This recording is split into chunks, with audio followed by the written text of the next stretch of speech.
Hello everyone, welcome back. Jimmy and Blackie for a very special episode 11. This week, I am going to be going one-on-one with my very good mate and my co-host, who is bringing up game 300 in what is going to be his final game, playing for the mighty West Perth Football Club on Saturday. It's going to be a huge day at the footy club. Some others are departing too. We will mention them.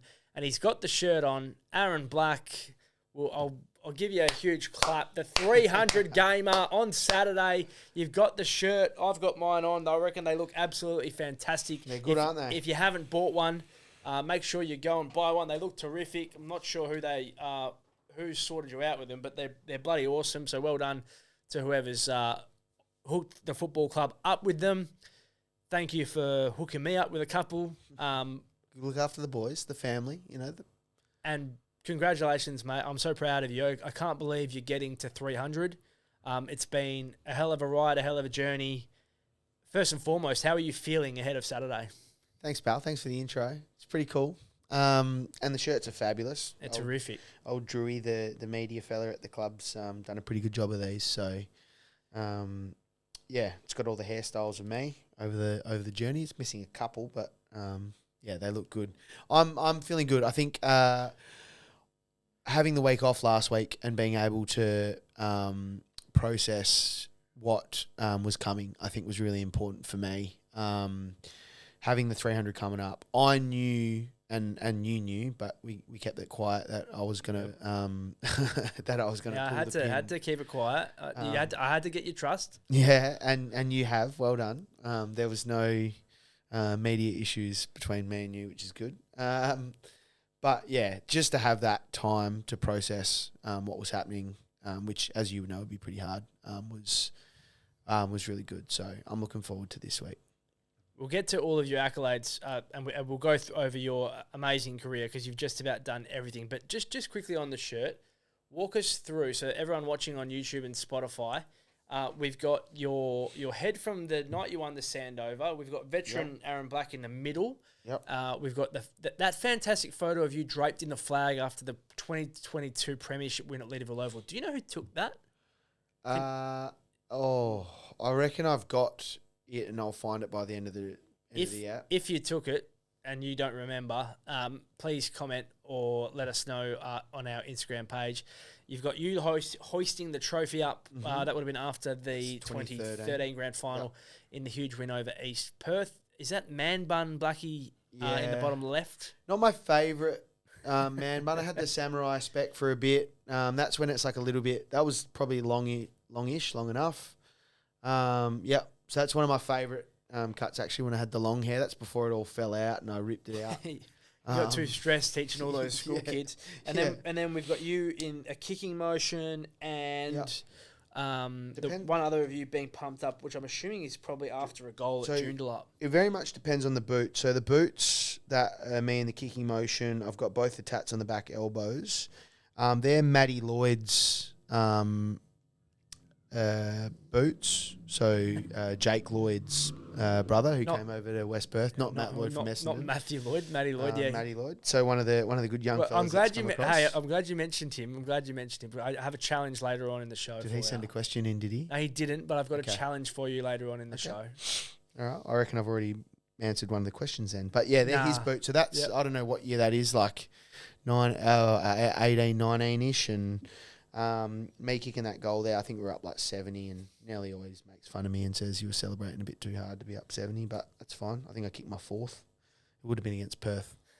There you go. Who you play this week? It doesn't have my favourite photo, which is the one I shared on Instagram today, which is where you tugged and I'll put it up here maybe, where you tugged the jumper.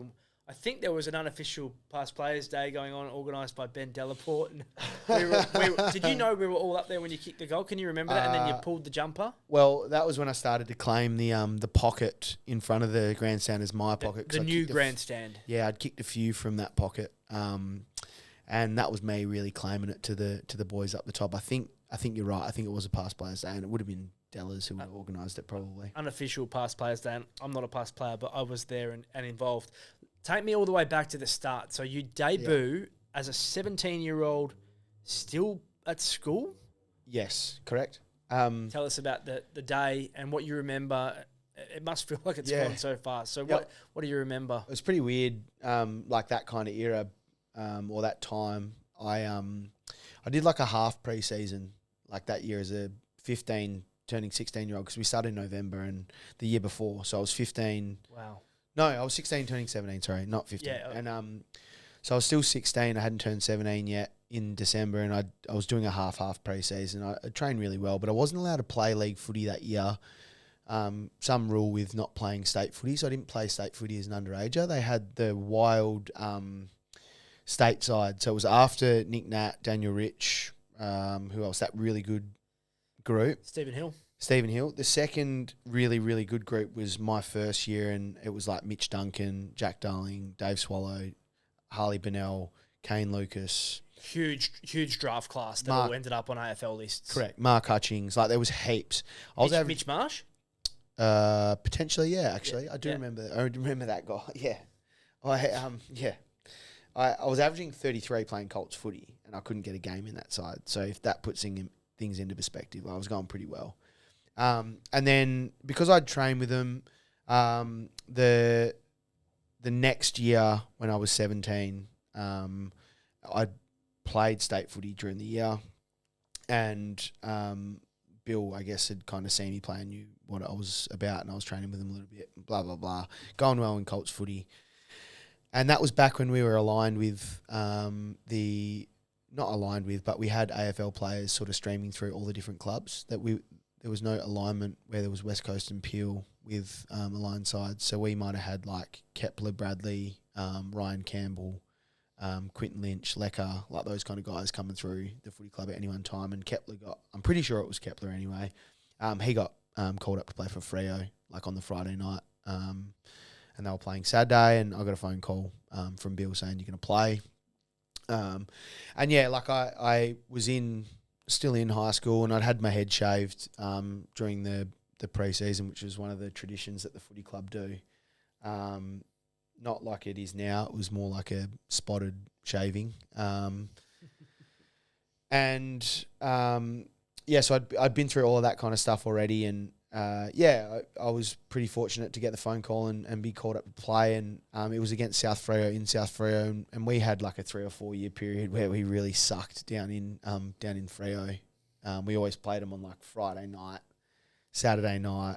It was wet or windy, like some horrendous conditions, and then they just pumped us like for a long period of time, and that's basically what happened in my first game.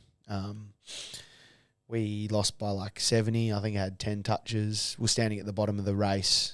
And if you've been to South Freo and you're in the away rooms and you're looking out from the steps, you couldn't see the oval from like that seated area there, or where we were standing in the steps. That's how bad the rain was. And I thought, well, this is sick. And we lost by a lot. So that was my first game. That was the lead in and all the bits and pieces that sort of came before. Now, we know Bill's capable of giving a spray. Did he give a spray to the group after this loss? Can you remember?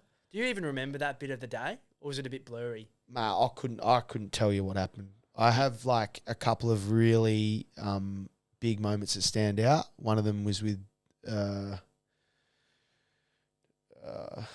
Toby McGrath. Yeah. I'm not 100% sure if it was exactly my first game. I think we played him again 4 weeks later, because back then the schedule was really weird. Yep. And you played 21 games, so you played a couple of teams 3 times, and we played him. But that was like my welcome to, like, legend bloke, and I'm lucky enough to walk down the middle at Sound Overnight with this guy, and we've become, good friends through that. But yeah, he tackled me in, like, it was like my 3rd or 4th game, I think, and it was like my welcome to footy moment. He's like pulling my shoulder out behind my back, and I told him where to go and to stop doing it. And he stood up over me and said, "What the did you say to me?" And whacked me in the right in the middle of the chest, and it just kind of collapsed me.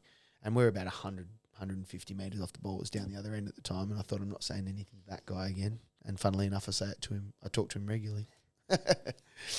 Footy has changed a lot since you first began, back in 2010? Yeah, 2010. There's zero chance of anybody getting away with that, with like not only at AFL level the amount of cameras, but even at WAFL level, you got a behind the ground and a in front of the camera, and you're getting done either way.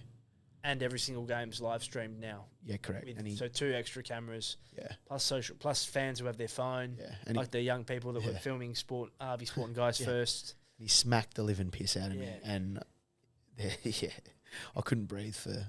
We'll get to some of your more memorable moments. 299 games for West Perth in the Waffle. You've already reached 300 when you include the Foxtel Cup games.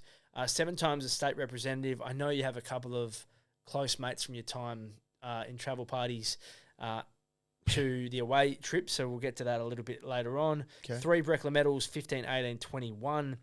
And the infamous, well, it's not infamous, the very famous, I should say, COVID game, where you became well known as Jeff from Finance. And a mate of mine actually said, when we started this, he said, we missed an opportunity to call it Jimmy and Jeff, the podcast. but then people wouldn't have known who you, well, not every, we have a lot of West Coast listeners, wouldn't we? A lot. They would have known who we meant, but I'm glad we went with Jimmy and Blackie. Maybe in hindsight, it could have been. Could we do a finance pod, Jim? Yeah, well, we can branch off. We can do anything. We can do anything we like. That's true. I want to start by let's go back to, we'll stay at the beginning for a little bit. You won a flag under him, and I know he taught you a hell of a lot because he is one of the best modern day coaches of the Waffle. Yep. What was your relationship like with Bill Monahan, who's just been at ruthless guy, been at West Perth and gone to East Fremantle? He's been an outstanding coach in the league for a long time. Yeah, well, mate, you don't coach for that long at 2 clubs without being good at what you do. And a flag at each club. And a flag at each club. And I think the credit that I have to Bill, and especially from what I've heard, is his ability to evolve and change as a coach. Like I remember when he went to East Fremantle and they were in horrendous shape as a footy club. The potentially the players that were there and people that were involved in the footy club had led to them not having a lot of success. And they needed a ruthless guy to come in, and they'd had some coaches who weren't necessarily doing that. And when he got the job, I said, he's the perfect guy for that job. And he gutted him from the inside. But the thing that Bill has is like a really high IQ for footy. And whether you like the way he went about things or not, you can't argue with the guy's understanding of the game.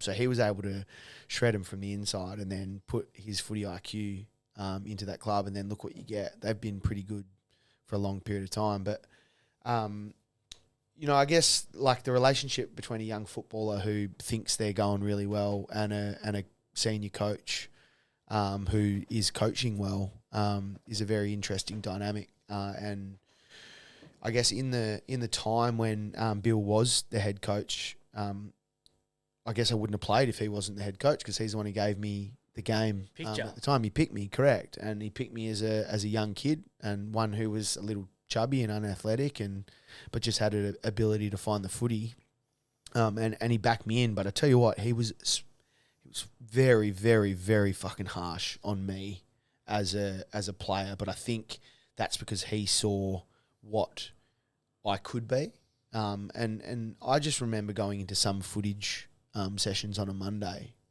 and it was genuinely like watching my highlight tape. Like, I'd be in the background and he'd be like, where do we need this position to stand? Well, why are you standing there then? And I was like, man, I'm in the background, I'm 100 metres away. Like, what's that got to do with me? And like senior players, who I won't name, but they'd be like, gee, mate, you've got to belting again.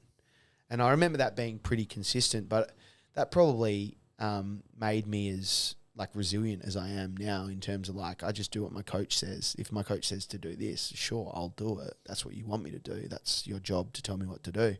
I wouldn't necessarily say we had a fabulous like relationship, but it was a work relationship. He needed me to do something. He wanted me to do it a certain way, and he got the absolute best out of me. I want a sand over it, and I want a flag underneath him as a coach, and he's an absolutely unbelievable coach. I'll never forget waking up that morning, because I was up really early and I wasn't at the night, and I wish I had been there, but there was no reason for me to be there. But go back to Sandover Medal Night, and winning it and the elation and the shock. From memory and being in one of the group chats in our early days as good mates, I remember we were all just in awe of you and in shock that you actually won, because we woke up. I can't remember if it was live streamed back in those days, and it was really, really late, because when I woke up, the message had come through at like nearly midnight, and I had to be up at stupid o'clock. And I just remember, holy moly, Blackie's won the Sandover. What was it? What was it like for you on the night, and what are your memories? Because I know it was a large night, because not only did you win the Sandover medal, but our good mate Aidan Lynch won the Prendergast, which is the best player in the reserves comp. So it was a fantastic night for the club as a whole. And our friend group. Yes. Because we were, that's our circle of friends. So me and Ado, and I think it was a pretty wild sort of night, obviously. I think the reason it went so long, it was the 5-4-3-2-1 set up back then, which worked in my favour massively. And I'll absolutely take every bit of the 5-4-3-2-1. And did you win you won by one vote over Shane, didn't you? Yeah, so Shane Nelson? Yeah, so basically, so me and Nell, I was one vote ahead of Nell and Luke Blackwell. And Luke Blackwell had 27 in the last game and didn't poll. That is stiff. So and me and Springer have a bit of and John Townsend have a running gag about that he should have polled in that game, but he didn't, and I did, and I went well. And in the last game that year, so I had a really consistent year. I think I had one game under 22 touches that year. One game under 25, and I had 22. So I had 20 games or something where I had over 25 touches. And in the last game, Nelly had 52. I had 39 and 17 marks or something ridiculous playing on a wing. We had Curry kick 4 and Anthony Salakis kick 5, and Dan Hunt went forward, who was playing fullback all year, and kicked 4.5. So we would just and I hope that happens this week because we're playing Perth. But we obviously ran rampant over Perth. So really, basically coming into the last round, Nelly was always going to get 5. It would have been a draw if I had got 2 votes. I needed 3 or 4 to win, basically, if Blackwell polled a 0. And Nelly got 5. I think Curry got 4, and I got 3. Slick 2. Someone else won. And that puts me 1 ahead. And I didn't even know at the time that I was 1 ahead, because I was so in awe of Nelly, who was killing it, and he was 20 odd votes ahead at the halfway mark of the vote count. So I was just like, man, my mate's going to win this. It's going to be awesome. How good.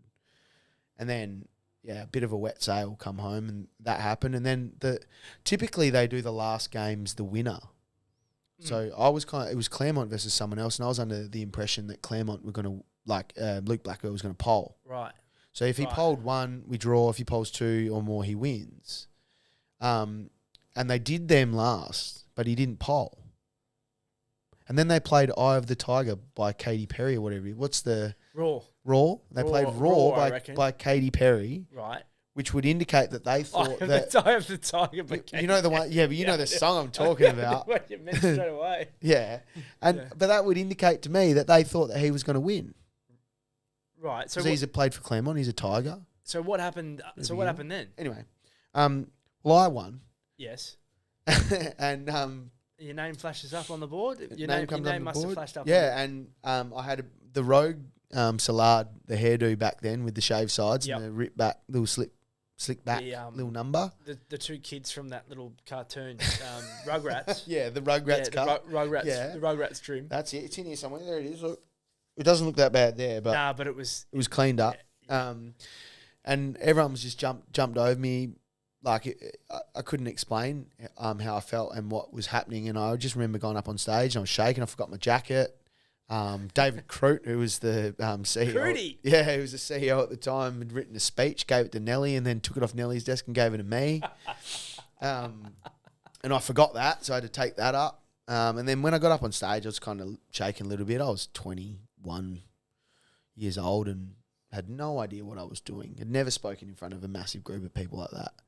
If I had to do it now, it would be fine. But back then, I had no idea, and I was shitting myself. Some of the greats of the code in WA. The best of the best in the room. Yeah, absolutely. And to have Ado win the Prendergast, who, again, is a close friend, of both of us, and the playing group that were there for us. I thought that was really special because I just remember there was no. I've been to a few, and sometimes the celebrations aren't big at all, or the players or the people around the individual that wins, it's not huge. And I just remember thinking like ours was massive because it was me and him.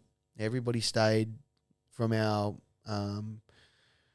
sort of cohort, the people that were there from the club, and I would have left in the early hours of the morning because we just celebrated as one big group, and that's something that I think I'm really proud of, and that I remember the most of that night. It was pretty cool. Again, it's surprising because they had the Claremont thing last, but I'll take it. You got to be lucky to win awards, and I was lucky.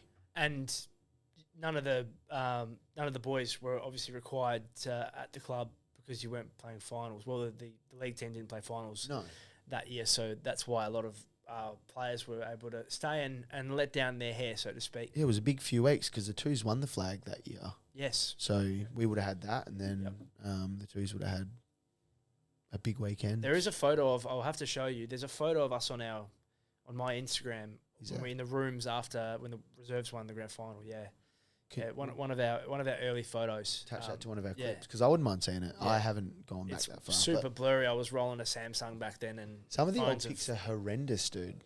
Yeah, we'll park that. Let's continue. I've jumped forward.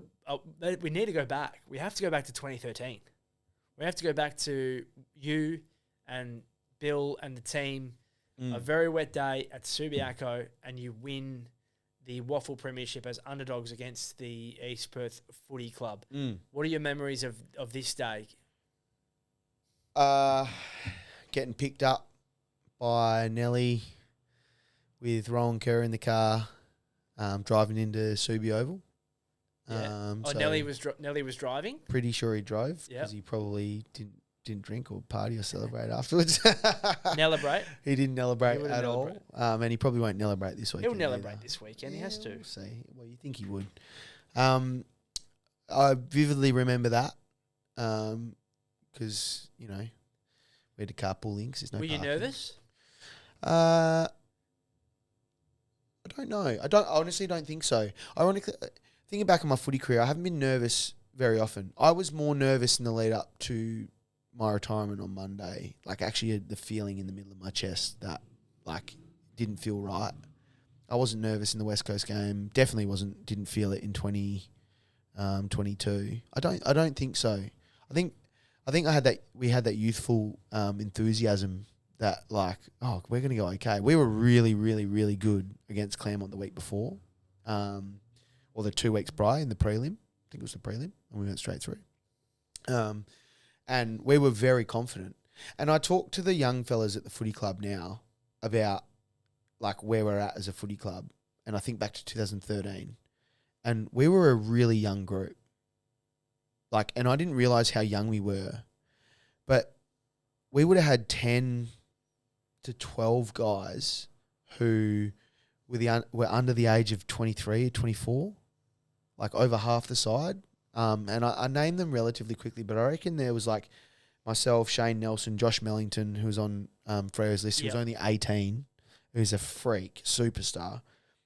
Rowan Kerr, Nick Rodder, Lane Rasmussen, Cody Manning. There's 8, right? Just named off the top of my head. And I reckon there's 3 or 4 more that I could name if we had a quick look that were under 23 or 24 years of age, which is a really young side. So I think we had that youthful enthusiasm to be like, man, we're going really well, and I think we're going to win this. And we were so confident, and rightly so. We ended up winning by 40, and we dominated the second half. It was a really good game of footy. But going into the game, you were massive underdogs. So Yeah. you did beat Claremont, so you beat them 87-83 on their deck in the second semi. Go straight through, and then Claremont hosted East Perth the week after and got obliterated 93-156. Shish. And then grand final day comes around and it's raining and it's wet and it's cold and you're underdogs. And I remember watching some vision of remember how it used to be broadcast on the ABC on, they used to televise it. Clint Wilden was calling it. Michael Genovese. Let's settle this once and for all. will hopefully get it in one of their own words. Rowan Kerr kicks 5 goals this day. Oh, God. We'll get them all on, mate, and they'll all tell you how good they were. Hutchie kicked 3 goals and then went on to be drafted by the West Coast Eagles. And had 30. Who should have got the Simpson And Nelly medal? had 36 and kick 1 as a 19-year-old kid. Let's not forget about that. So who should have won it? Best on ground medal. Did they get it right? In your eyes? You were out there. That's a great question, man. Curry kicked 3 from the goal square. Sorry, Curry. Right. To be fair, you kick 5 on grand final day, mate. You're pretty, and you have 20. You're pretty close to best on ground. So I think I go Hutchie Curry now. Sorry, Nell.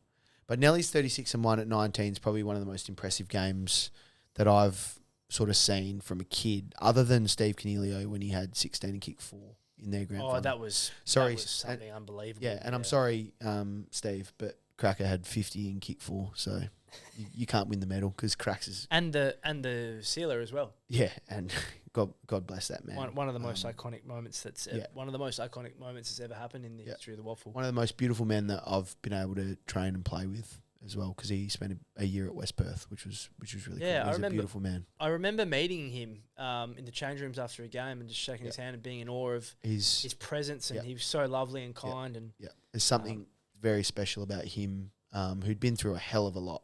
But Nell's game in that grand final was nothing short of amazing. But I think Hutchie, Curry, Nelly is probably the order, because you kick 3, you kick 5, and then you go numbers and 1. It's pretty impressive. Me 4th. You're doing well. You're doing well, because I am going to set you up for a challenge a little bit later on at the end of the episode. And you've already touched on some of the things some of the topics. Okay. Don't want to give it away that you're going to be able to use later on. I think I'm good at this stuff, so I'll say that now. I think I am. Let's find out. So your career, you've coached by Bill Monahan, Jeff Valentine, Darren Harris, Jason Salisic, Paul Sanzoni. Yeah. I haven't missed any of them. No, that's correct. But I want to... So we've covered off the grand final. We've covered off the Sandover medal. The modern day, I wouldn't call it a modern day rivalry, but being the two clear best teams, those few years against Subi, where you play in a couple of grand finals, some stuff that happens off the field that it hits the news. We touched on that. We probably shouldn't. We might leave that in the past where it belongs. Well, but there was a lot of people who didn't like each other. Yeah. And then, funnily enough, a good friend of ours, Mitch McPhee, ends up at Subi with a couple of other boys who are good mates with us, and we ended up forming friendships with those guys. Tell me about the rivalry with Subi through that time, because without them being as good as they were, you're probably sitting there a 3-time flag winner, but you're only a 2-time flag winner. Well, it's an if. If they hadn't lost one game in 3 years, we'd have 4 or 5. Like, they were really, really good, well coached for all the years that we played against them. Scully, I can't remember who coached him before Scully, if I'm honest. But I should know that too. But they were very, very, very good, well drilled, well coached, good players, man. Even like the guys that would just come in and play a role. Like Hayden Kennedy, people wouldn't know who he is. We talked about him as being like one of the best players that we've ever been around. And people wouldn't even know who he is unless you played at Subi and he was involved in 3 of their flags. And he played in a back pocket but could easily played midfield at every other club. We could have quite easily, but in 2015 we played him at Subi Oval. We lost by 55, and I thought we were really good. They were just very good. We play them 3 years later. They're undefeated coming into grand final. We dominated the first 20 minutes of the game. We lost by 80 at Optus. And I've spoken to a few... I was calling that game. I've spoken to a few Subi players about this, and they agree. I said, I told them to go and watch it, and said, go and watch the game and tell me who dominates the first 20 minutes. If we had like 4 shots on goal for 0-1, and in the last 10 minutes of the quarter, they go 4 goals, 3, 27-1. Game's over, mate. They won by 80. That was it. And they had this switch that they could just explode. They had good leaders. Like some of their better players were the ones that were unheralded. You got Horses, the captain, who's arguably the greatest leader of the modern era, closely followed by myself, obviously. But then you got a guy like Chris Phelan, who like very unnoticed, but was rated so highly. Not internally. Sorry, yeah. Rated highly internally is what you were saying, yes, correct? Yeah. But then like we rated him as a playing group, like, man, this guy's unbelievable. And we knew that. But their top to bottom was just something short of special. So it became a rivalry, Jim, on your point before, because our local zones were right next to each other. So any of the local players basically would have played junior footy against each other. And there was a fair bit at that time. Not as much now, but yeah, there were heaps of guys that played at Edgewater and Ocean Ridge and whatever, and then you played against Kingsley and Sorrento Duncraig and those teams that would play 5 minutes around that, 5 minutes down the road, and you all went to school and played school footy against each other. So there was that little bit of, it became more of a modern rivalry than the East Perth West Perth one for us. One more question on the Subi rivalry, because I want to get more back on you. Were you involved in the failed recruiting pitch of Lockie Delahunty? Were you involved in it? No, but I've heard some rumours. Yeah. And if anyone would like to shed some light, but one of the funny stories that I've heard, I wasn't involved in that, but we've been notoriously bad at recruiting strategies in the past. And I can say that now because hopefully no one listens to this between Thursday and Saturday and between my 300th game. Well, it's your milestone week, so they can't have a crack at you, and it's your final game. Well, they can if they want, but they can. Imagine if I don't play on the weekend. Anyway, you'll be playing. I think I am. You're playing. I hope so. Part of the Subi, so he was actually originally coming over to see us, I believe. Now I could be. So the story goes. The story goes, correct. So this could be wrong, but it's a good story. Comes over to see us. Subi get their hands on him first. Come have a look at the facility. Then we'll drive you down to Joondalup. Up to Joondalup. We'll drive you up to Joondalup from Leederville Oval. Beautiful. Get there. It's 4:30 in Leederville. Oh, yeah, we'll drive you up to Joondalup. Now, for the listeners here who live in Perth or in any place, when you're driving from the city to the suburbs, what happens on the freeway, Jim? At 4:30. At 4:30 to 5:30. 4:30, it's very busy and probably takes you a lot longer than you think. Yeah. So basically, that is a good pitch if you ask me. And if that's true, well done. I'll give the Subi recruiters at the time a round of applause because that's the story that we heard for a long period of time. And I don't know whether it's true, but it's a good pitch. And if they still do it now, good on them, because I think I've just given them an idea, but please don't do it. Let's go to your 7 times playing for the WA state team. I don't know if you remember, but you have told me some stories about what it was like being on the road. And the one name that I remember, and please correct me if I'm wrong, but you, from memory, struck up a really great relationship with Kane Mitchell. Yep. As one of your roommates. Yep. Don't ask me how I remember that, but tell me about what it was like playing. This is such an honour for, especially now when you get to play for the state where, up until recently there was no state of origin. You can thank people like Paul Hazelby who really pushed the AFL to bring that back. It's not really ever going to be the same as it is in the NRL, and that's for another day because it's, pre-season game, and it's good to see it back, but it has its spot. But in the waffle, this is a real high honour, and you got to do it 7 times. What were your memories? Do you know what your record is off the top of your head? 5-2. Yeah, so a very good, solid record. Thanks to Bill, it should be 6-2 because I won a Sandover and he didn't pick me. So and he was the coach of the stateside. But anyway, that shows you how deep that team was back then. Thanks, Bill. Look, it actually goes right back to my first one out in Northam, and I've got really fond memories of my first one before I get to Kane and my relationship. But the fond memories in Northam is we obviously bussed out there and we played a country one, and I was 20. So I was still kind of finding my feet, and somehow got picked in that side, and I actually was pretty good. I think I had 22 and kicked 2. If you go back and look at my old stats, I used to kick goals from outside 50. So people don't think I kick it very far, but I used to. But that was the initial moment where I sort of started building relationships with people. So I roomed with Cole Hams, who very good footballer, brother of Ashton, played at Son Districts, and probably some other clubs as well. And built a relationship with Tim Gapin, Swoop Gapin, who was also Swan District's boy, Tasmania, born, played 150 games for Swan Districts, really good people. I remember like some of the things I learnt from them in some of those nights, like the night we're out in northern middle of nowhere, Swoop comes in, we have a few beers, we start talking about like things that I, as a young footballer, should be talking to my talking to a manager about, talking to the footy manager about getting money and how to deal with these sort of situations, which, like as a kid, you wouldn't think about or appreciate at all. And I look back on very fondly. We win that game.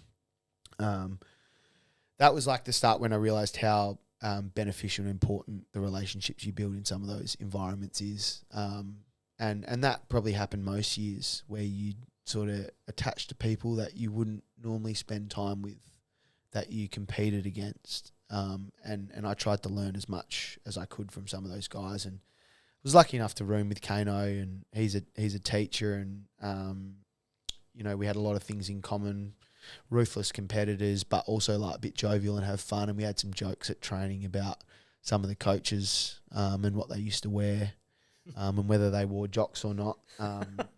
And that we bonded over that, ironically enough. And the big questions.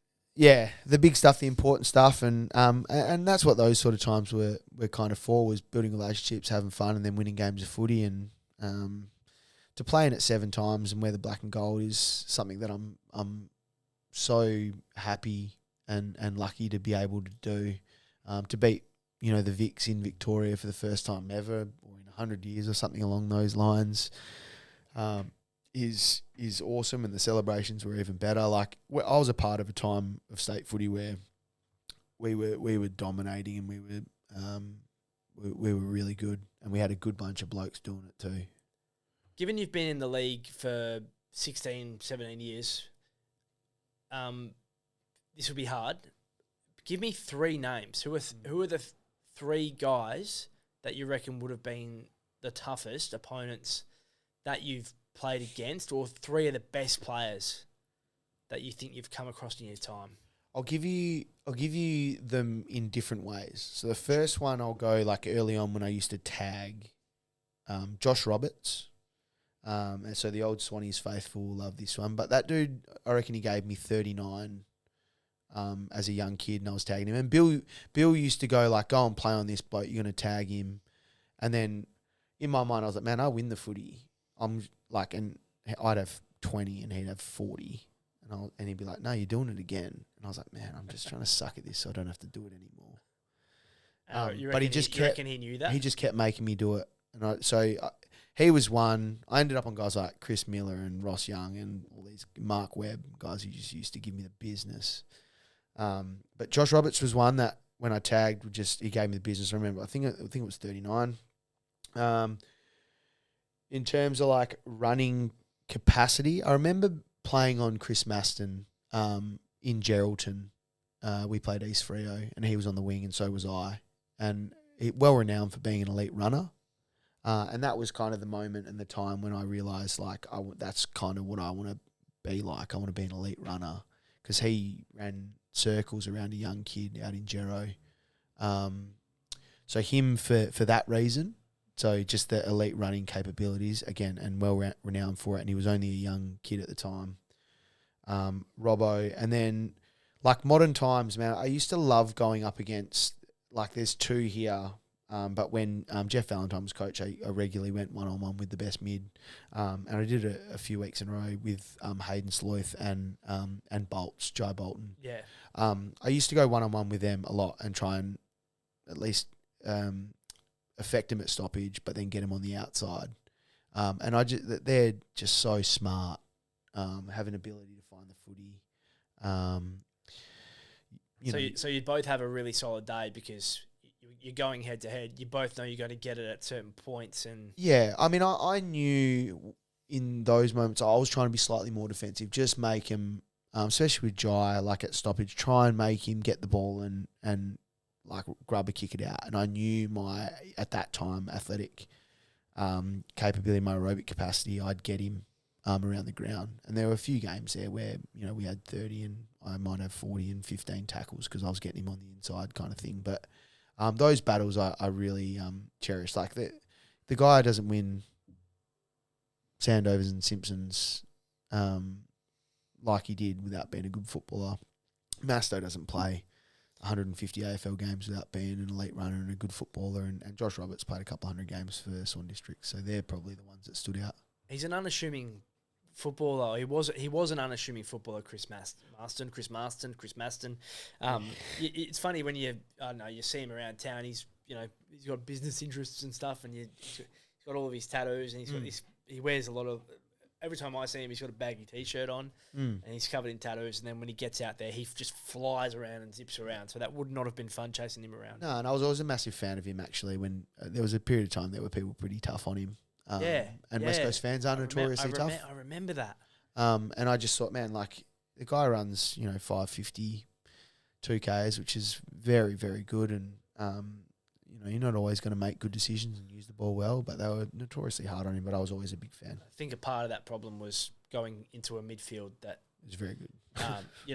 Used to have Kirk Cousins and Judd, and they're three of the best ever to play. Correct. Well, two of them are, three of them are the best, some of the best ever the club's ever had. Two of them are some of the best ever that have ever played, and the expectation may have been a little bit too high. Yeah, absolutely. And I'm sure you would know what that is like, and I'm looking forward to seeing, in time, who is going to get your number one at the footy club. Yeah. Can I retire it for a year? I don't know. I'll have to ask. You have to ask the head honchos. There's a few people that I've got kind of in my mind. I'm hoping one of them comes back to the club, but we'll have to wait and see. Playing Game 300 this week. You're doing it alongside Shane Nelson, who's also retiring, and this is a guy that you went to high school with. Yeah. You played junior footy with. High school footy, not junior footy. Sorry, you're at different clubs because he was at Edgewater Woodvale. Yep, and I was Kingsley. Yeah, apologies. Sorry, Nell. I did know that. But you've known each other for so long. How special is it for you, Blackie, knowing that on Saturday the journey's going to end together alongside your great mate Shane Nelson? Yeah, that was part of it. He's just a legend. He is. He's a great man. He's a different unit. Funny, but I absolutely love him, and I that was part of the decision in the end, in discussion with our partners and each other, that we wouldn't it be poetic if this was the case? And I know the girls had spoken about it a few years ago. Yeah, right. About wouldn't it be cool if that did happen? And I don't think either of us had thought that this year would be the year. But everything's happened the way it has, and it was a good time to do it. I knew, a couple of weeks ago, a month ago, that it was going to happen, and Nelly knew a little bit earlier. So we'd started talking, and I thought, what's the best way for me to play my 300th game and also celebrate my retirement? And Nell, to his, I guess credit's not the right word, but speak to the volume of the kind of guy he is. Like, he had spoken about retiring already, and he didn't want to take away any of my limelight for playing my 300th game. And we spoke about it, and I kept saying to him, dude, I couldn't think of anything better than to be chaired off with you for my 300th and your retirement. That would mean the world to me, knowing that I'm probably going to retire too. So we're going to retire together, but we're going to celebrate a big milestone. I'm so unbelievably grateful and humbled to be able to play footy with a best friend for 20 years. No one really gets to say that at any level, let alone the highest level you can in WA. And I think what we were able to do was because we were mates and we challenged each other. And we challenged each other in a fun way. We ran around at training just being idiots, pretending to kick 9 goals, having 55 touches, dumb stuff that you do on AFL 07 that we used to do on AFL 07 when we were playing PlayStation 2. That's how we trained and that's how we behaved. But then when we played, I'd be like, Nelly's just had 10. And I'd be like, man, I'm digging in here. And we'd have another 10, and at the end of the day, he's had 44 and I've had 39. And we're going had a good day, a good shift. Where did you both learn how to get this craft to just have this insane this insane ball winning ability? Yeah, I actually don't think I think I learned it, if I'm honest. Nelly's just got this innate ability to find it, and he's so clean. Like I've seen between me and you, we're probably 1.5 meters, 2 meters away. Like I've seen guys soccer the ball and kick it as hard as they can, and Nell will be there and he'll react and catch it. I've seen him do that hundreds of times in games when it's wet, when it's dry, and they stick and he gives it, and it's like I've never seen anybody with hands like that, and I'm sure people who've seen him play a lot of footy have seen it. It's wildly impressive. He had this innate ability to do it.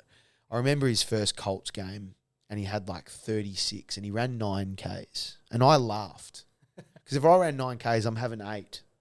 Like I need a move to find it, but I also was able to find. So that's his ability, and I was able to find space when others couldn't, and find space before other people thought about getting into space.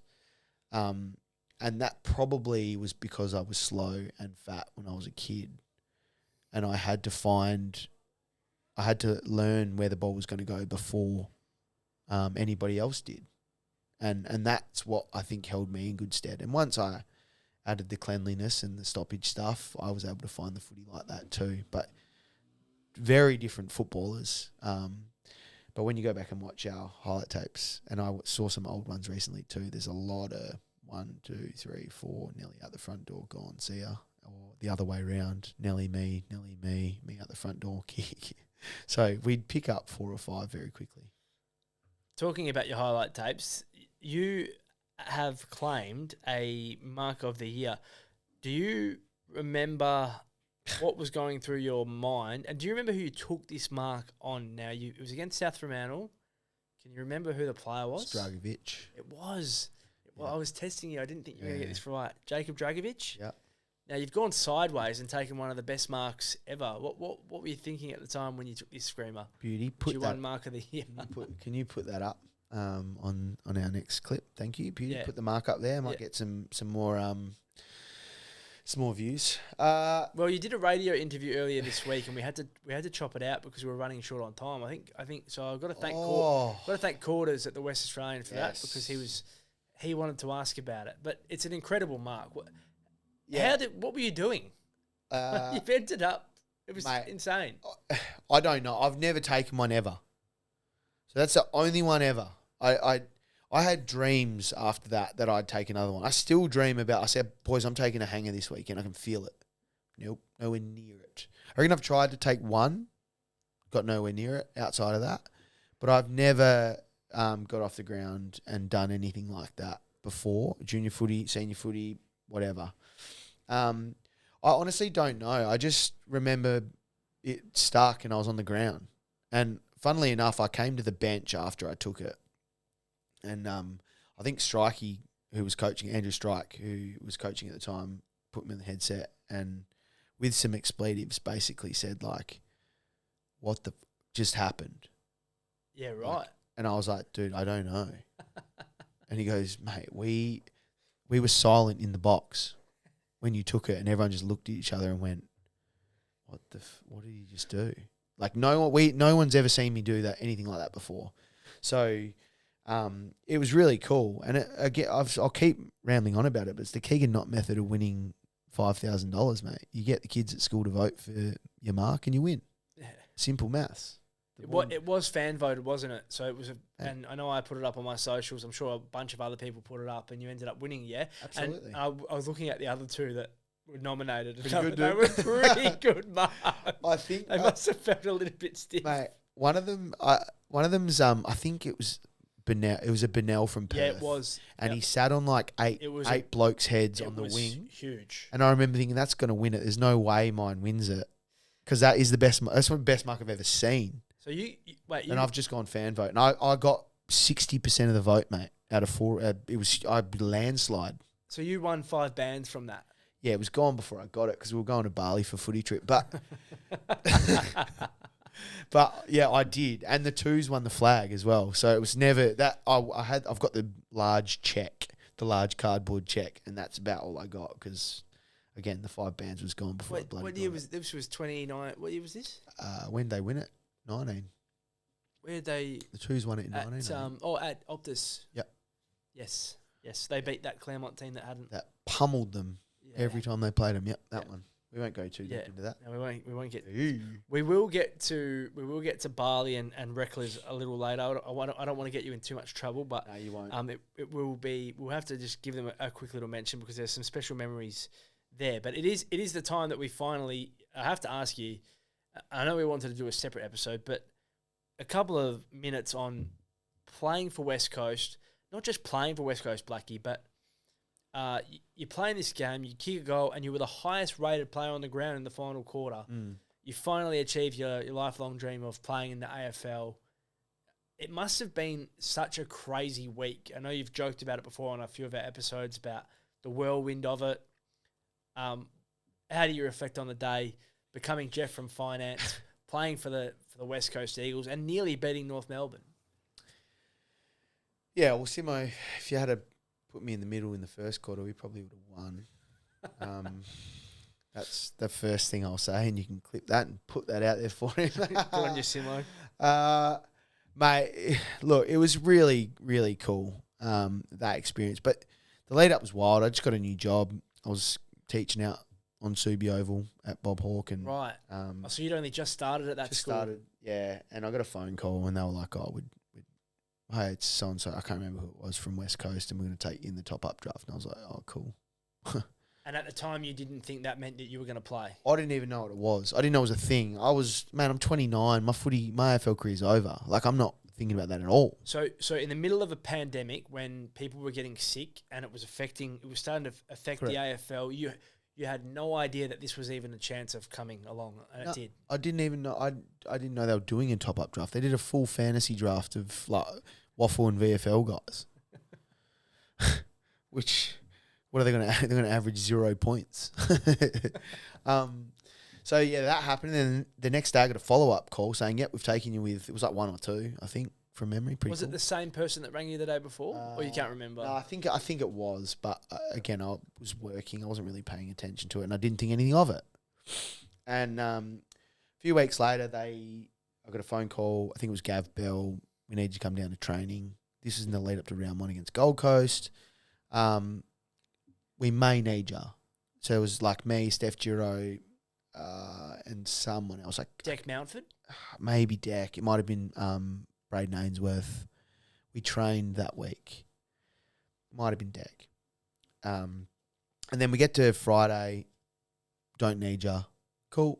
So me and my 2 housemates and Ash went, well, let's go to the game. We'll go watch it. Cool. Watched it. Phone call from Gav Bell on Monday. Not going to need you this week. We look like we're in the clear. We're all good. I was like, sick. No worries. Thanks. Got paid to train. Wicked. That must have been a pretty cool feeling to earn a paycheck as a professional player that's not on the list, but is on the list. Yeah, and mate, I think I got paid $1,000 for 1 session. Wow. So wow.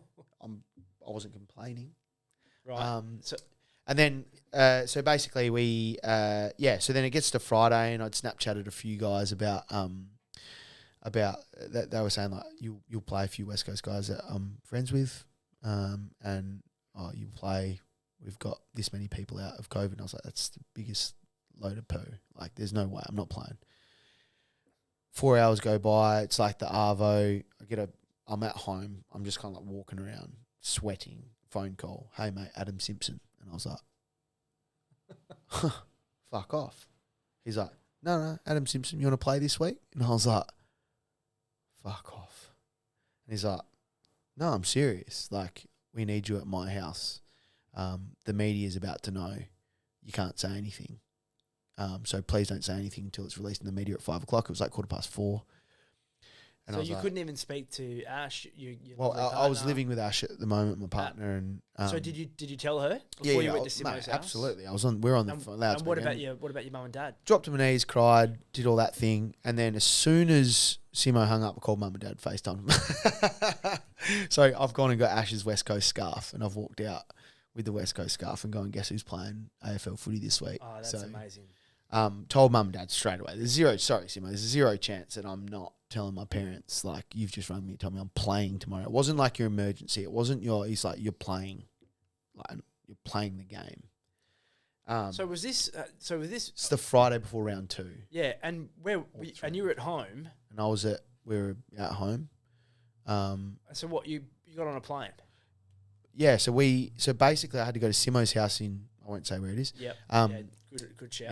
Yeah, I had to go to Simo's house, beautiful house. So well done, the great man. Can tell he was on a good wicket. And went through stuff. Next morning, flew out.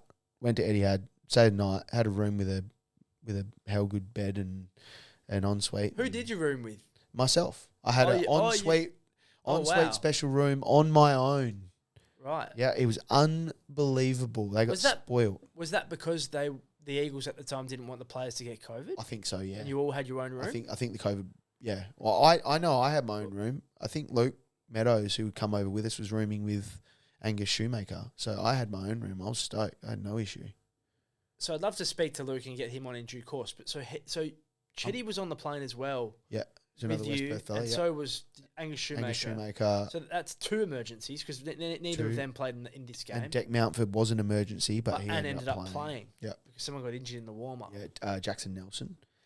And then so the overnight thing happened. We did all the meetings, which was really cool. Get to the ground, and then played. That happened really quick.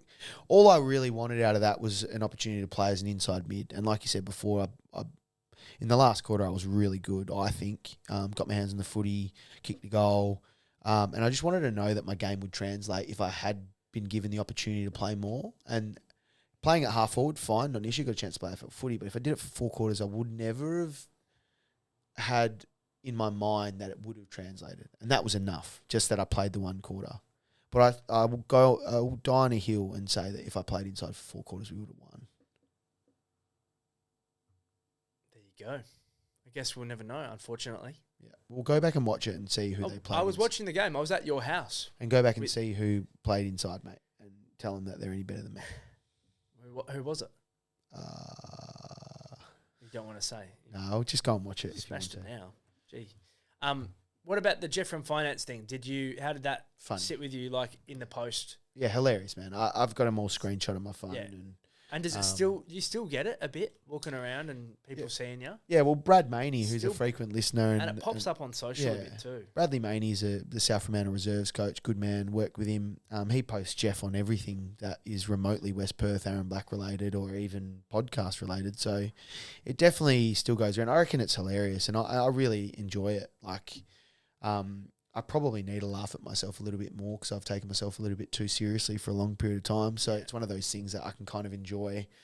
People remember. They kind of go, oh, I remember that when that guy played. Like, I think that's really cool. I'm lucky enough to have gone on a couple of footy trips with you to Bali. Were you present in the Thailand one? I can't remember. Did you have to Thailand? I've been to 6 in Thailand, I think, and 1 in Bali. 6 football trips in Thailand. I think so, yeah. Nah. Yeah, and 1 in Kalgoorlie. Something like that. Or it might be 5, 1 and 1. I think I've been to 7. So I think it might be 5, 1 and 1. How much? We won't go too far into this because there's obviously a lot going on away from the field this week. So nothing like that happened. No, we won't. Well, I'd hope not, but we won't touch it. But I want to bring up a funny thing. This wasn't actually funnily enough, this wasn't on a football trip. Oh. But I was away in America and you were in Bali, I think, with one of our good friends and good mates, Braden Antonio. Now, and something funny happened when you were by a pool. The lookalike. We're talking about that one. Yeah, the lookalike story. So, cool.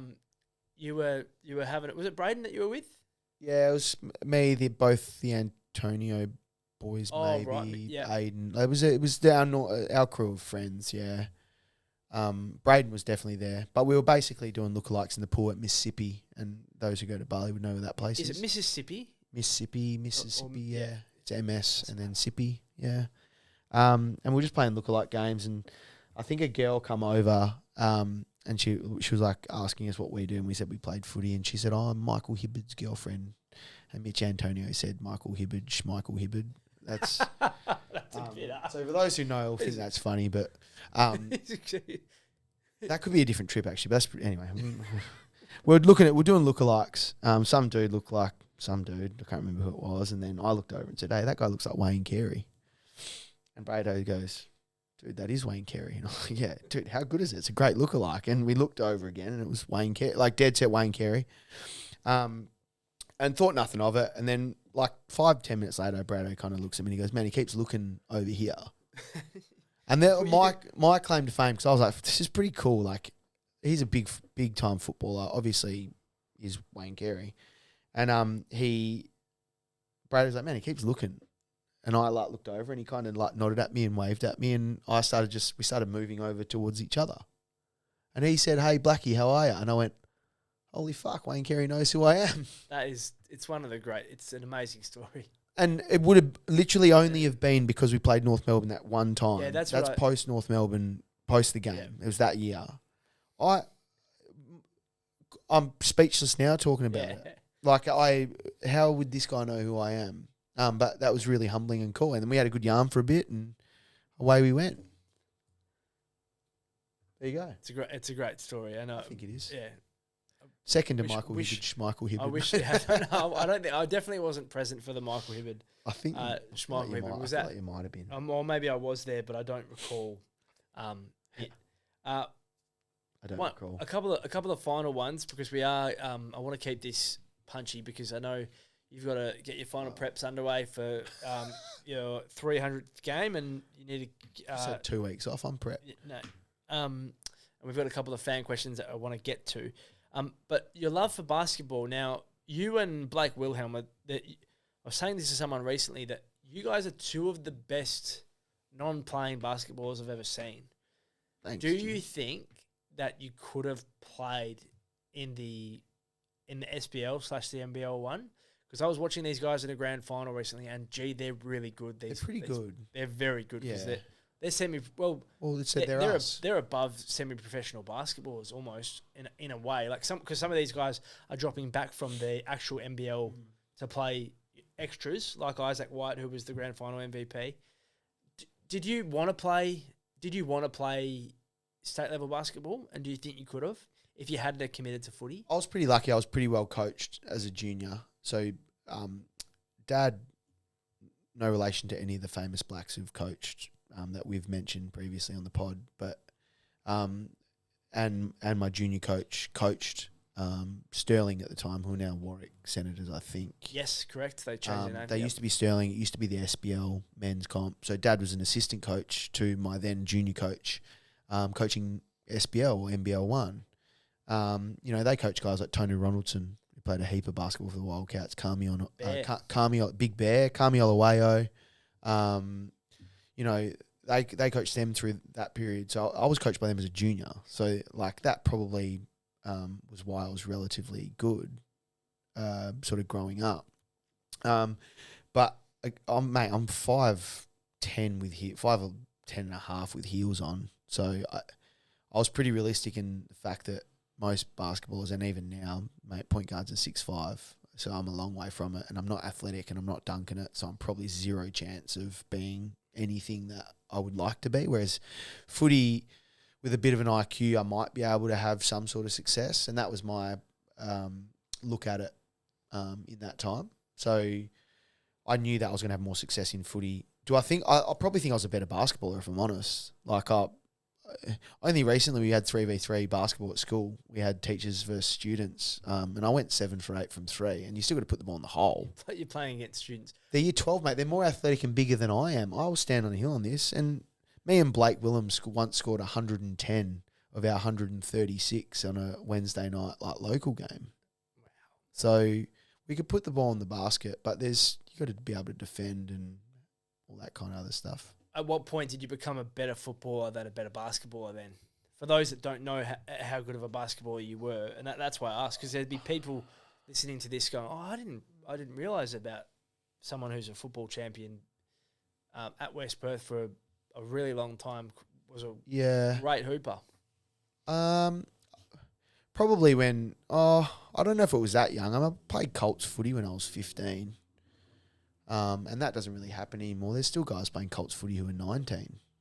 And I played 100 waffle games by then. Yeah, I mean, I probably would have been 15 or 16 when I realised I was honestly, 18 when I'd played a bit of league footy. I was handy. Not as good as Blake. Blake played SBL 1. He played minutes. So I thought he did.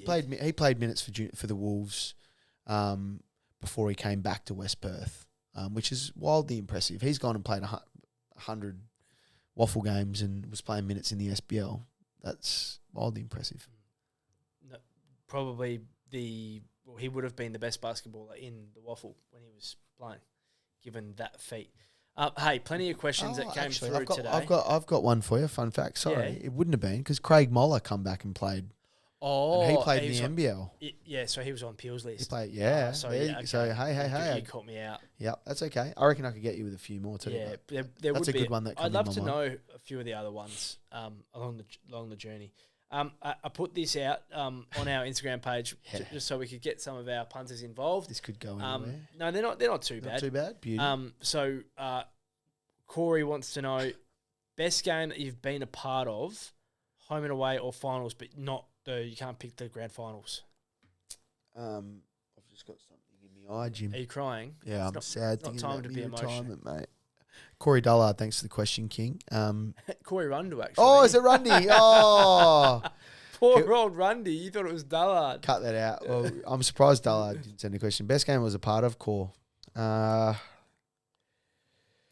it can't be like the finals ones. That's a tough question. It could be a finals game, but it can't be the grand final. Can't be grand final. You know what it was? It was 2012 or 13, I reckon. And the score was 92-all or 93-all against East Perth in a derby at Joondalup Arena. Yep. I've actually got a few. That's one of them. The other one... And what happened? The scores were so... Oh, that was the final score? We drew. Oh, it was a draw? 92-all, yeah. Oh, I was waiting for you to have some kind of moment in the game or something. No. I think I've played in only one or two draws. Maybe one. That's the one. Yep. Maybe two. The other one, this happened in a 3-week period. We played Swan Districts. We were down 6 goals. So let's go. It was like 28 points. With 6 minutes left, we won. So we kicked 6 goals in 6 minutes to win by a couple. And then a few weeks later, we played Peel. And Anthony Salakis kicked a game winner from the boundary, the new stand, the opposite pocket. He kicked one with like a minute left to put us in front. And those 2 games happened within a 3-week period, but that derby draw, they're the 3 best games. And I remember those 2 specifically because they were so close together. Stevie asks, what's your favourite thing about being a teacher? Holidays. Yeah, so you get... how many weeks off? How many weeks off do you get a year then? So 6 weeks in between the terms, and then the long summer holidays. Yeah, I'll go. Stevie Overton, good man. He was pumped up that I gave him a wrap last week. My relationship with Steve, I had a few messages during the week from past students who I used to coach at Darling Range when I ran the footy program there. Who thanked me for my time and efforts. I think the coolest thing is having moments like that. I just caught up with before the pod tonight 2 students to hand them the Aaron Black 300 shirts who have come to heaps of games of mine, have been big fans and are going really well themselves. I think that kind of stuff is probably what I enjoy most, is the impact that you can have. If any side is going to stop Peel from winning the premiership this year, who do you think it is going to be? You can only pick one. That's my rule. This question's from Harry. Yeah. There's some live games this week. Yeah, there is, because there can a lot can change happen. the shape of the 5. Yeah, A lot. I need to have a quick squizzy because I'm not going to lie. We've been looking at the bottom of the ladder for a while. Oh, Jim, Harry, West Coast. If West Coast get in, you think West Coast can win the premiership? why not? No, I don't think they can win it. I think they're the best chance of beating them because they just didn't they? They did. Yes, they did. I don't think. But they still need to. But the question is, We'll beat Perth this week, so then they drop out. West Coast win, they go in. I think he's insinuating who can stop them from winning the premiership. That's what he's asking. Well, so do you think who are West Coast playing this week? Do you think they're going to finish in the 5? They're going to have a very good team in. if West Coast beat Claremont, yes, they can beat. They can stop Peel. So who are you picking? Peel to win it. Yeah. No, I know. I'm kidding. I think if West Coast get in, I think West Coast can. So that's your answer. That's what I'm saying. That's yes. your answer to Harry's question. Yes. I think he'll take that. Keeg says, no surprises here. This might be well. This is a tough question because he's played with a few of these, but Keegs is a pretty good one. Best small forward under 175 you've played with? Me. Sorry, Wizzy. Surely pick yourself. That I've played with. Anton Saylor. Sorry, Wiz. Nah. That's not fair because he wants me to say him and I'm just not going to do it just to give him... He's on the podium. He probably is, to be fair. Keegs be right up there. He's the best 3-goal player I've ever played with. High impact, high reward. He'll like that. Ashton's asked, and I'm sure we'll have a few of these to celebrate the big day on Saturday after the game, of course. Your favourite beverage off Swan the board? Draft. I knew you were going to ask that because I know who sent it. You weren't even going to let me finish. You weren't even going to let me finish. Swan Draft, Ashton. I'm glad you sent that in. Can't wait to see you at work. Now, I've got a challenge for you because I promised and I've teased it throughout the episode. Okay. I'm just going to have to set something up on my phone quickly. I've got a challenge for you. Okay, are you ready? You won't be able to use your phone because that won't be fair. That's all right. I'm not using my phone. As part of the challenge, okay? I'm just waiting for you. Yeah, well, I'm trying to find the thing I need. Here we go. Now, challenge for you. Now, you can't pick premiership teammates. Okay. And you can't pick current ones. Yep. In a minute, name me as many players that you played with as you can. Ready? I can't pick premiership teammates and current. And I need some clarity here. I need some clarity. Like, people who've been on the list? No, they had to have played. Footy. No, they had to have played.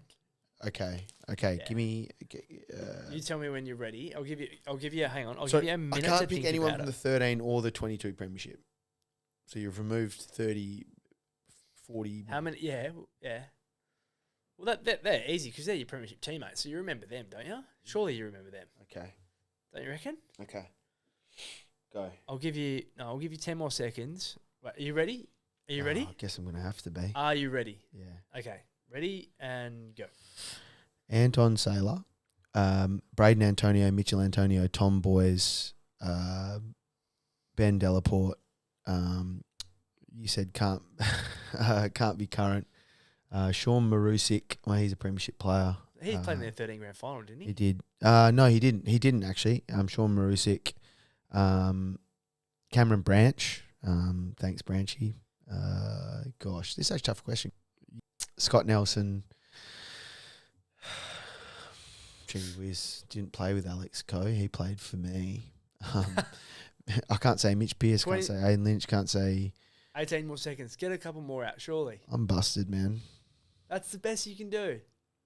Come on, what about your early days? Josh Pearce. Can't remember. I played with Clayton Lascock, Brent Lacroix, Anthony Salakis. That's it. Time's up. What did I get to? I don't know. Probably 20. Dude, that's pretty tough because if you had to let me pick my premiership teammates, I could have got at least 80. I reckon you would have got all of them. That's the whole point. I wanted to see who you remember. That's tough. That was tough. You can remember. I reckon you could probably name all of your premiership teammates. Not 2013. I reckon I'd struggle. Yeah? Yeah. Hang on. 2022. You'd be able to get through pretty much everyone there. Kernet, Dobson, Hamp, Keitel, Black, Nelson, Lynch, Pearce, Ukic, Lynch, Munns, Meadows, Hinder, Rundle. Jesus, I've put myself under the pump here. All right, let's give 20. Just FYI, guys, it's actually really hard because you do blank out a little bit. Zach Gordon took Mark of the Year in a grand final. Can't win. I called that. I've actually been meaning to get my I need to get my Sam Rotham. I reckon I've got that's 15ish. Yeah. Anyway, move on because you didn't say. Did you say Corey Rundle? Yep. Nice job, mate. That's a lot of. There's been a lot of teammates over your journey. A lot of your teammates. So you've answered pretty much all the questions I had. It's really hard. That was hard, man. Yeah. Sorry, mate. I thought it would be fun. It was fun. It was because it made me think into like random circles. But like, I think about this because we do our West Perth hats with the little your numbered player on it, and I think I've played with like 150 debutants, 150 other debutants since in my you've been in games, like pretty close to, and I got 20 of them. So I'm a long way, but like it is really hard to remember. Like, and again, I could have named 15 blokes from this weekend's team, which I didn't do because you said not premiership teammates. I could have named Harvey Sport and Guy and Kobe Lacroix, and I was meant to say no current teammates. Okay, as well. so you did say that. You might have said I can't that. remember if I did or not. Okay. Yeah. Anyway, It was meant to be no premiership teammates, no current teammates. so you've taken 60 of my. And you can't remember all the ones from there would have been a few that surely you would remember from your first game. No. I've asked you about your three toughest opponents. I can't remember what I did and now that we're week. talking about your teammates, and this is going to be a tough one. So this will be a really challenging question, but you can probably see where I'm going with it. Give me your three. Who are the three best footballers that you've played with? And you don't have to explain why. It's subjective, obviously. And I know you've played with a lot of good ones, but in your eyes, and you'll get a chance to mention some other teammates after in a different category, but in your eyes, you spoke about your toughest opponents earlier. Yeah, Rowan Kerr would be one of the most talented. People forget that he was He was on a list. Carlton drafted him. Played that NAB Cup game with that famous interview with Howie. Yeah, kick goals, played in the wing, like smart. Moved well, athletic. Yeah, man. Yep. Just a tapped unit. Love him. Great man. Love him. Good man, yeah. So he'd be right up there with one of them. Can I say like Luke Shuey? I've played a game with him. Oh, no, you can't say Boots. I can't say Boots. I should have said Westbrook. No, I'm only teammates. kidding. Yeah. I knew that would be the case. Gee whiz, like, mate, that's really good. It's a really good question. Don't overthink it. No, but I know it's hard because you've played with some great. I mean, you've been around for 17 years. So yeah, and that's why I don't just want to stay surface level here, Jim, and I just want to go. I want to dig deep here and go like that's one of them. You know what, Josh Mellington. You did mention him before, and I played with him when he was 18 and 19, and then he went back to the VAFA and was kicking 120 goals a year or something stupid. So was he drafted into the AFL? He was on Freo's list. I know he was on Freo's list. Was he a key forward or no, just a mid-size, goal 185, kicker? 186, kicked 2 on grand final day, I think, and he was 18. And again, he went back to the VFL, like country comps or whatever, and was kicking hundreds. So they're both premiership teammates from 13? Yep. And I could quite easily say, like, Prime Nell, is right up there. Prime Shane Nelson. Prime Nell's right up there with probably one of the best players I've ever played with for a lot of different reasons. Like, everyone talks about the things that he potentially doesn't do well and knocks him on his kicking. But he was 29 out of 30 on the kicking test at the AFL Combine and averaged 30 possessions a game for his career. I don't think many people could say that. I think that's right up there. I'll give him his flowers, mate. So not a 3-2-1, but you've picked Rowan Kerr, Josh Mellington, and Prime Shane Nelson as your three best players that you played with. Yeah, I think so. Give us your five favourite teammates over your journey, and you can't pick either of those three. I've given you the Sandover votes here, so I've given you not a 5-4-3-2-1, but just my Sandover votes when I won it. So it can't be Nelly anyway. It can't be Curry anyway. They're probably two. Just five blokes that you've really loved being with along your journey. Sasha Kernet. Yeah, you guys were really close through. Zach Gordon. Yep.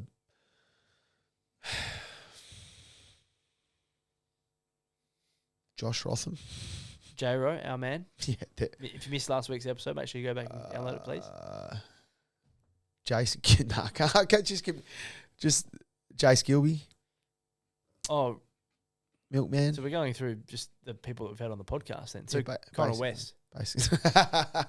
And Tom Boyce. Oh, no, and Tom Boyce / Ben Delabore. Oh, yeah, okay. So so you've named 6 there. Yeah, can you cross him sideways?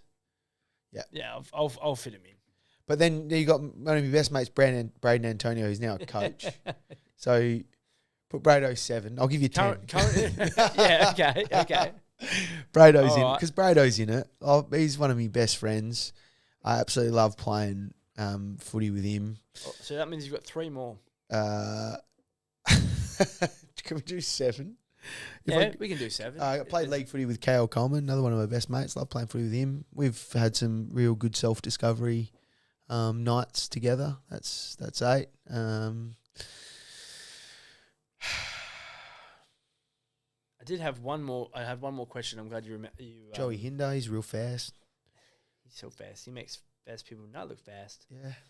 Mate, I love playing with my teammates. I love them all. Oh, hang on. I think I've got this. You've set me up for failure there.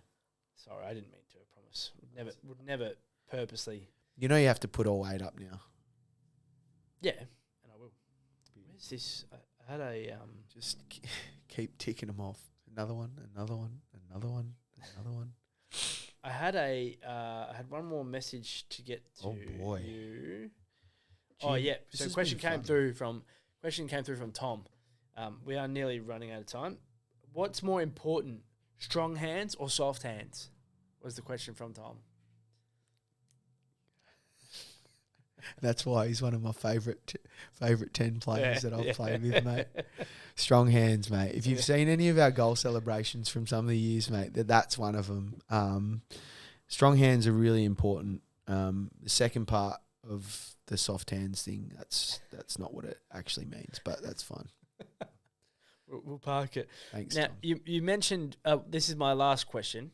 You mentioned you didn't really get anxious playing. You didn't get anxious playing for West Coast, but you had so much anxiety around telling your teammates that you're going to hang up your boots. Tell us about making the announcement and why you were so nervous and how you felt during and after it. And now that we've been speaking for nearly an hour, and we did say we'd keep this short and punchy. Yeah, I know. Yeah.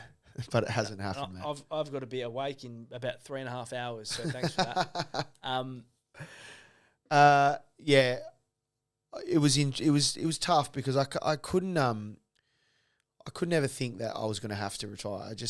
I always thought that I was just going to keep playing footy at West Perth. I think that was the bit that made me feel the most like heavy in my stomach, and that was the hardest part about it. And like I still think I can play the game, which I will go and play. But I think just the thought of not being able to come to training 3 nights a week at a place that I've created a legacy and a place that I love, that was the bit that made it really hard for me.